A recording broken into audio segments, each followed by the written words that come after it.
श्री गणेशाय नमः। जय लक्ष्मी मैया।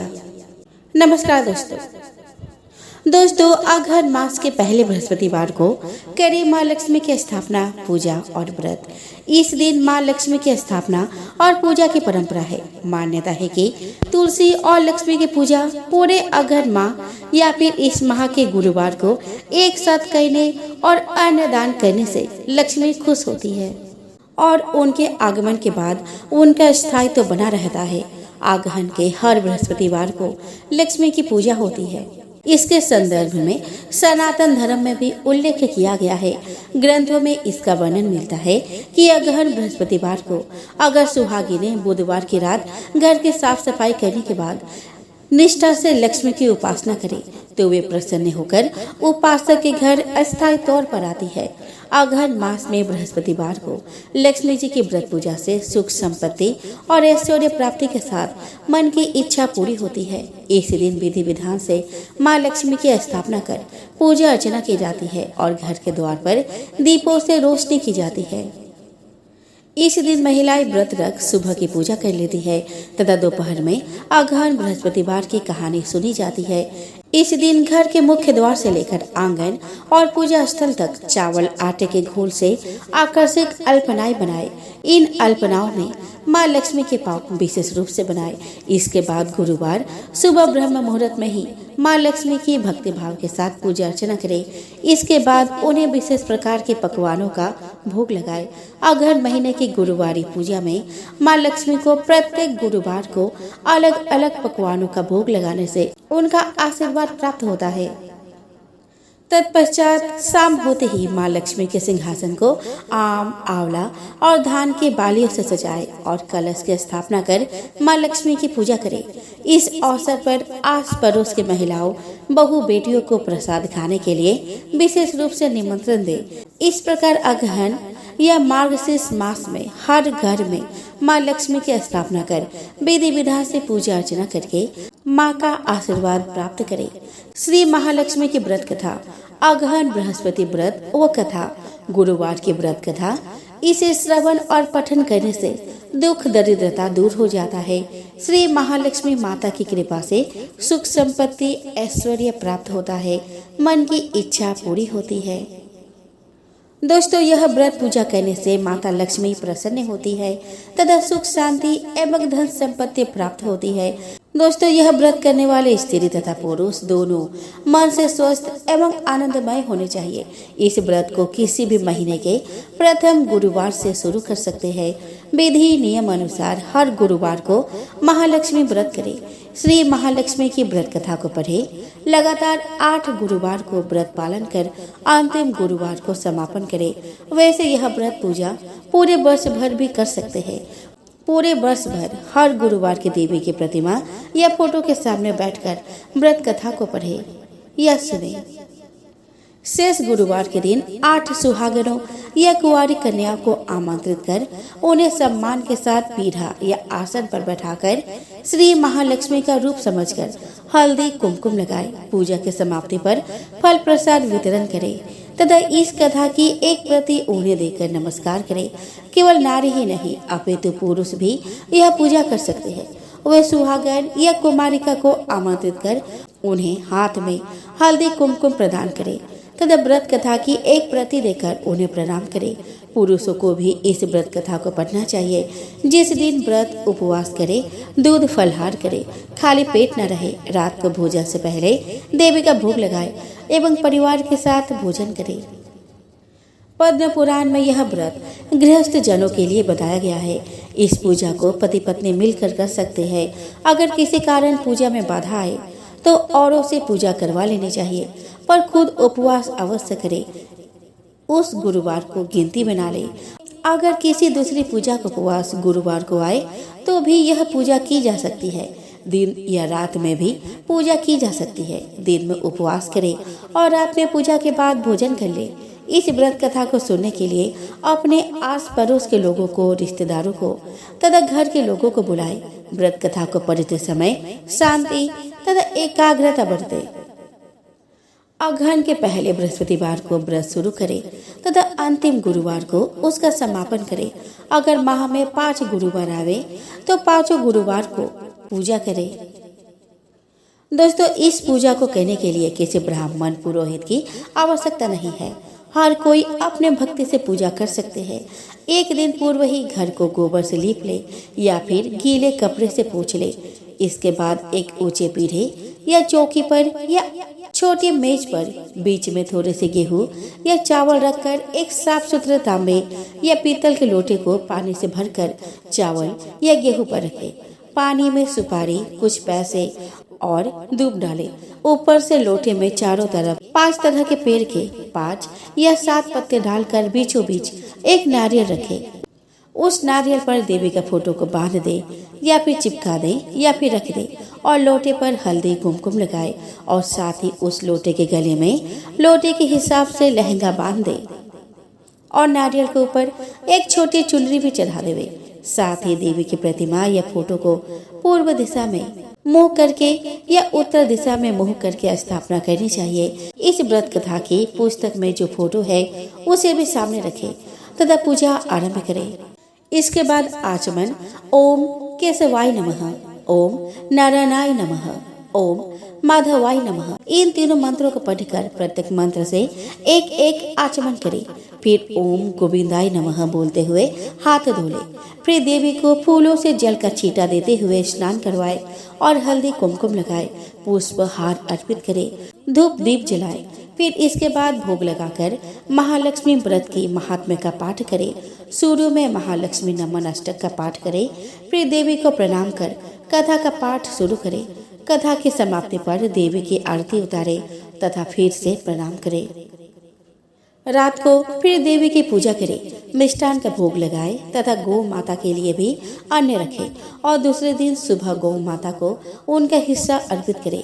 इसके बाद परिवार के सदस्यों के साथ मिलकर भोजन करे। दूसरे दिन सुबह स्नान करके पेड़ के पत्तों को निकाले और घर में अलग अलग जगह रखे।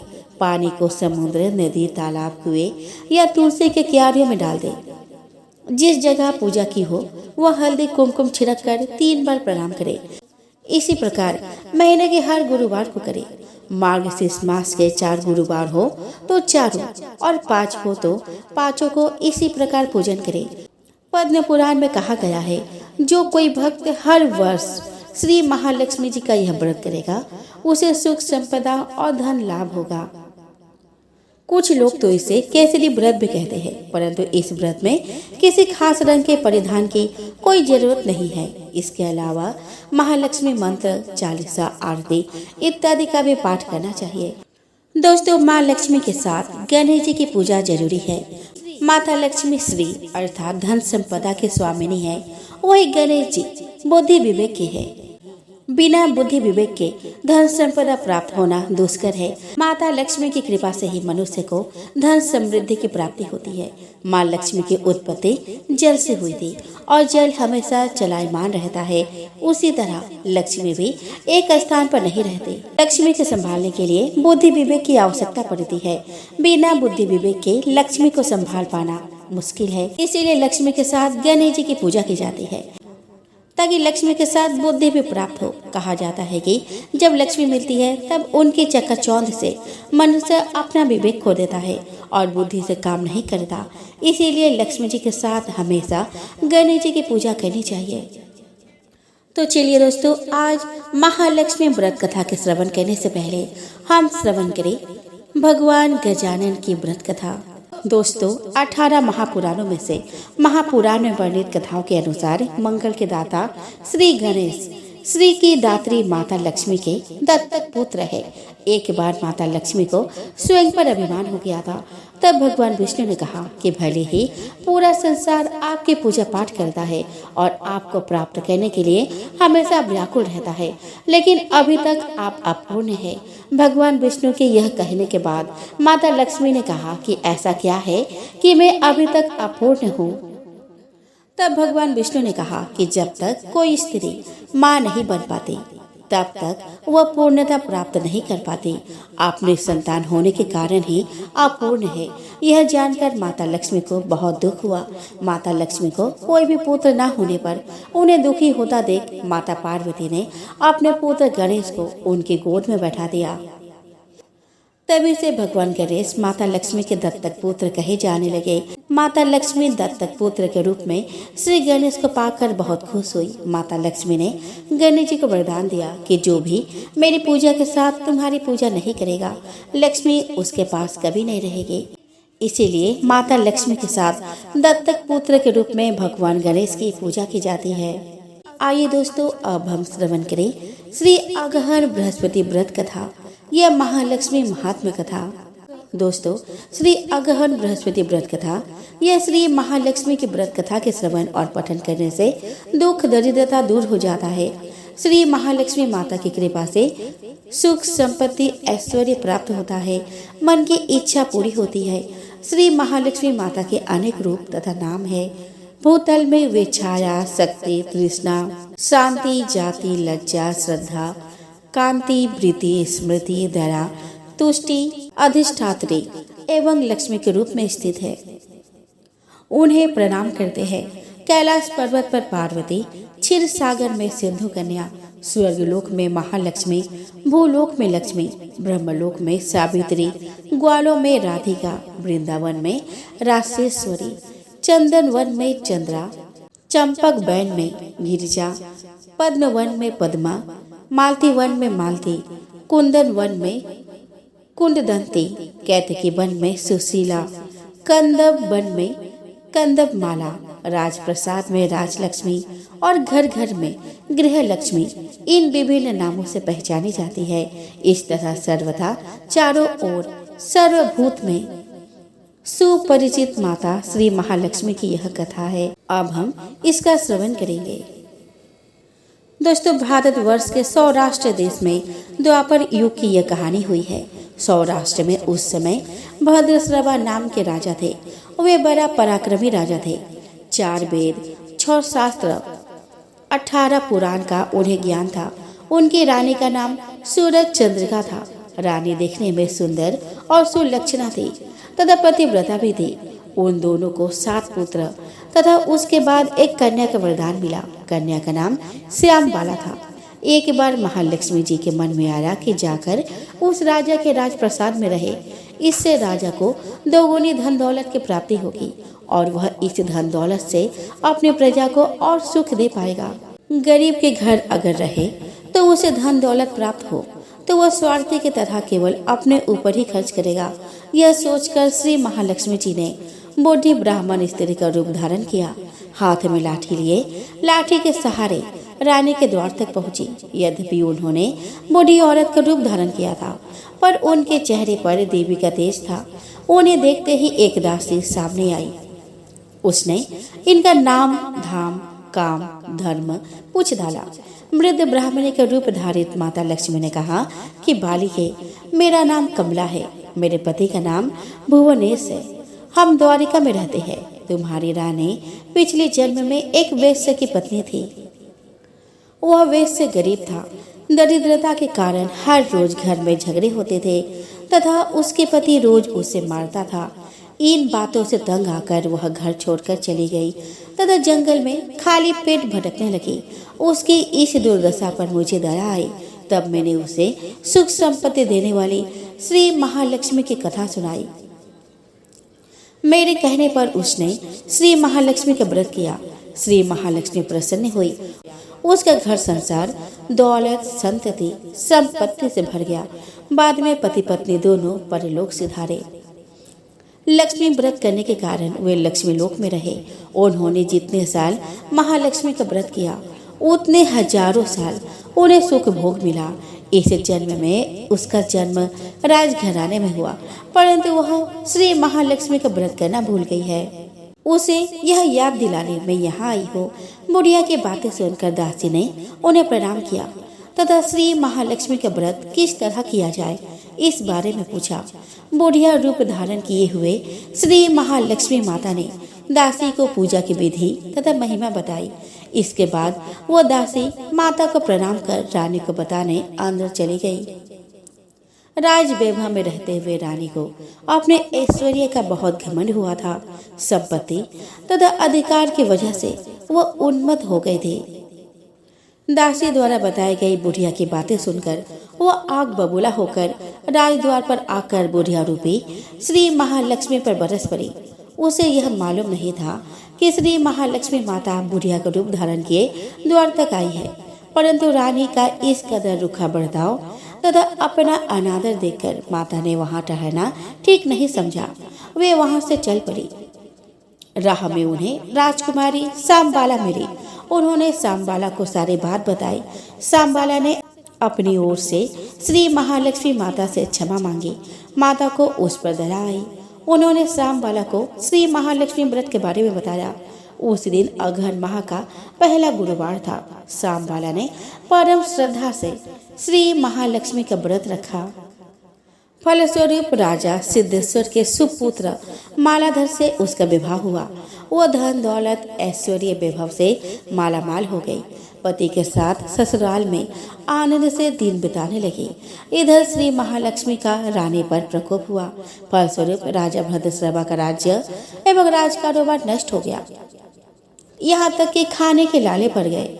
ऐसी हालत में एक दिन रानी ने राजा से निवेदन किया कि हमारा दामाद इतना बड़ा राजा है, धनवान है, ऐश्वर्यशाली है, क्यों ना उनके पास जाए, अपना हाल उसे बताए, वह जरूर हमारी मदद करेगा। इस बात पर राजा भद्रश्रवा दामाद के पास रवाना हुए। राज्य में पहुंचकर एक तालाब के किनारे थोड़ी देर विश्राम लेने के लिए ठहरे। तालाब से पानी लेने आते जाते दासियों ने उन्हें देखा। उन्होंने विनम्रता से उनकी पूछताछ की। जब उन्हें यह मालूम हुआ कि वे रानी सांबाला के पिता हैं, तो दौड़ते हुए जाकर उन्होंने रानी को सारी बात बताई। रानी ने दासी के हाथ राज परिधान भेजकर बड़े ठाठ से उनका स्वागत तथा आदर सत्कार किया, खान पान करवाया। जब वो लौटने लगे तो सोने के मोहरों से भरा हुआ घड़ा दिया। राजा भद्रश्रवा जब वापस लौटे तो उन्हें देखकर रानी सूरज चंद्रिका खुश हुई। उन्होंने सोने के मोहरों से भरे घड़े का मुंह खोल दिया। पर हाय भगवान, घड़े में धन के बदले कोयले मिले। यह सब श्री महालक्ष्मी के प्रकोप से हुआ। इस प्रकार दुर्दशा में और कई दिन बीत गए। इस बार रानी स्वयं अपने कन्या के पास गई। वह दिन अघन मास का अंतिम गुरुवार था। सांबाला ने श्री महालक्ष्मी का व्रत किया, पूजा की, अपनी माता से भी व्रत करवाया। इसके बाद रानी अपने घर आई। श्री महालक्ष्मी का व्रत रखने पर उसे फिर से अपना राजपाट, धन दौलत, ऐश्वर्य प्राप्त हुआ। वह फिर से सुख शांति आनंदमय जीवन बिताने लगी। कुछ दिनों बाद राजकन्या सांबाला अपने पिता के घर आई। उसे अपने घर देखकर सूरज चंद्रिका को पुरानी बातें याद आई। यह कि सांबाला ने अपने पिता को घड़ा भर कोयला दिया था, उसे तो कुछ भी नहीं दिया था। इसी कारण सांबाला को पिता के घर आने पर उसका कोई आदर आतिथ्य नहीं हुआ, बल्कि अनादर हुआ। पर उसने इस बात का बुरा नहीं माना। अपने घर लौटते समय उसने पिता के घर से थोड़ा नमक ले लिया। अपने घर लौटने पर उसके पति ने पूछा, अपने मायके से क्या लाई हो? इस पर उसने जवाब दिया कि वहाँ का सार लाई हो। पति ने पूछा कि इसका मतलब क्या हुआ? सांबाला ने कहा, थोड़ा धीरज रखे, सब मालूम हो जाएगा। उस दिन सांबाला ने सारा भोजन नमक डाले बिना बनाया और परोसा। पति ने खाना चखा, सारा खाना नमक बिना था, इसीलिए स्वाद न आया। फिर सांबाला ने थाली में नमक डाला, इससे सारा भोजन स्वादिष्ट लगने लगा। तब सांबाला ने पति से कहा कि यही है वह मायके से लाया हुआ सार। पति को उसकी बात सही लगी। फिर वह दोनों हंसी मजाक करते हुए भोजन करने लगे। दोस्तों, कहा गया है कि इस तरह जो कोई श्रद्धा भाव से श्री महालक्ष्मी की पूजा करे, उसे माता की कृपा प्राप्त होती है, सुख संपत्ति शांति प्राप्त होती है, सभी मनोकामनाएं पूरी होती है। परंतु यह सब प्राप्त होने पर माता की पूजा को भूलना नहीं चाहिए। हर गुरुवार को व्रत पाठ अवश्य करना चाहिए। इस तरह श्री महालक्ष्मी की महिमा भक्तों की मनोकामना पूरी करती है। दोस्तों, इस प्रकार श्री अघन बृहस्पति व्रत कथा यह श्री महालक्ष्मी के गुरुवार की कथा संपूर्ण होती है। एक परिवार में ननद भाभी रहती थी। ननद अभी कुंवारी थी। वह तुलसी की बड़ी सेवा करती थी, पर भाभी को यह सब फूटी आंख नहीं सुहाता था। कभी कभी तो वह गुस्से में कहती कि जब तेरा विवाह होगा तो तुलसी ही खाने को दूंगी और तुलसी ही तेरे दहेज में दूंगी। यथा समय जब ननद की शादी हुई तो उसकी भाभी ने बारातियों के सामने तुलसी का गमला फोड़कर रख दिया। भगवान की कृपा से वह गमला स्वादिष्ट व्यंजनों में बदल गया। गहनों के बदले भाभी ने ननद को तुलसी की मंजरी पहना दी तो वह सोने के आभूषणों में बदल गई। वस्त्रों के स्थान पर तुलसी के जनेऊ रख दिए तो वह रेशमी वस्त्रों में बदल गया। ससुराल में उसके दहेज आदि के बारे में बहुत बड़ाई हुई। इस पर भाभी को बड़ा आश्चर्य हुआ और तुलसी जी की पूजा का महत्व उसके समझ में आ गई। भाभी की एक लड़की थी। वह अपनी लड़की से कहती कि तू भी तुलसी की सेवा किया कर, तुझे भी बुआ की तरह फल मिलेगा। और लड़की का मन तुलसी के सेवा में नहीं लगता था। लड़के के विवाह का समय आया तो भाभी ने सोचा जैसा व्यवहार मैंने अपने ननद से किया उसी के कारण उसे इतनी इज्जत मिली, क्यों न मैं अपनी लड़की के साथ भी वैसा ही व्यवहार करूं। उसने तुलसी का गमला फोड़कर बारातियों के सामने रख दिया, परंतु इस बार मिट्टी मिट्टी ही रही। मंजरी और पत्ते भी अपने पूर्व रूप में ही रहे। जनेऊ जनेऊ ही रहा। सभी बाराती भाभी की बुराई करने लगे। ससुराल में सभी लड़की की बुराई कर रहे थे। भाभी ननद को कभी घर नहीं बुलाती थी। भाई ने सोचा कि मैं ही बहन से मिलाऊं। उसने अपनी इच्छा पत्नी को बताई और सौगात ले जाने के लिए कुछ मांगा। भाभी ने थैले में ज्वार भरकर कहा, और तो कुछ नहीं है, यही ले जाओ। वह दुखी मन से चल दिया। भला बहन के घर कोई ज्वार लेके जाता है। बहन के नगर के समीप पहुंचकर उसने एक गौशाला में गाय के सामने ज्वार का थैला उलट दिया। तब ग्वाला ने कहा कि ए भाई, सोना मोती गाय के आगे क्यों डाल रहे हो। भाई ने उसको सारी बात बता दी तथा सोने मोती लेकर प्रसन्न मन से बहन के घर गया। बहन बड़ी प्रसन्न हुई। आइए दोस्तों, अब हम श्रवण करें गणेश जी की आरती और उसके बाद हम श्रवण करेंगे महालक्ष्मी जी की आरती। जय गणेश जय गणेश जय गणेश देवा, माता जाकी पार्वती पिता महादेवा। एक दंत दयावंत चारि भुजाधारी, माथे सिंदूर सोहे मूसी की सवारी। जय गणेश जय गणेश जय गणेश देवा, माता जाकी पार्वती पिता महादेवा। पान चढ़े फल चढ़े और चढ़े मेवा, लड्डुअन का भोग लगे संत करे सेवा। जय गणेश जय गणेश जय गणेश देवा, माता जाकी पार्वती पिता महादेवा। अंधन को आँख देते कोरिन को काया, बांझन को पुत्र देते निर्धन को माया। जय गणेश जय गणेश जय गणेश देवा, माता जाकी पार्वती पिता महादेवा। सूर्य श्याम शरण आए सफल कीज सेवा, माता जाकी पार्वती पिता महादेवा। जय गणेश जय गणेश जय गणेश देवा, माता जाकी पार्वती पिता महादेवा। दीनन की लाज रखो शंभु सूतकारी, कामना को पूर्ण करो जाओ बलिहारी। जय गणेश जय गणेश जय गणेश देवा, माता जाकी पार्वती पिता महादेवा। आइए दोस्तों, अब हम श्रवण करें माँ लक्ष्मी मैया की आरती।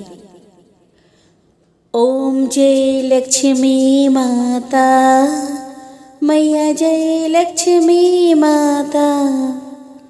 तुमको निस दिन सेवत हरि विष्णु विधाता। ओम जय लक्ष्मी माता। ओम रमा ब्रह्माणी तुम ही जग माता। सूर्य चंद्रमा ध्यावत नारद ऋषि गाता। ओम जय लक्ष्मी माता। दुर्गा रूप निरंजनी सुख संपत्ति दाता। जो कोई तुमको ध्यावत रिद्धि सिद्धि धन पाता। ओम जय लक्ष्मी माता। तुम पाताल निवासिनी तुम ही शुभदाता। कर्म प्रभाव प्रकाशिनी भवनिधि की त्राता। ओम जय लक्ष्मी माता।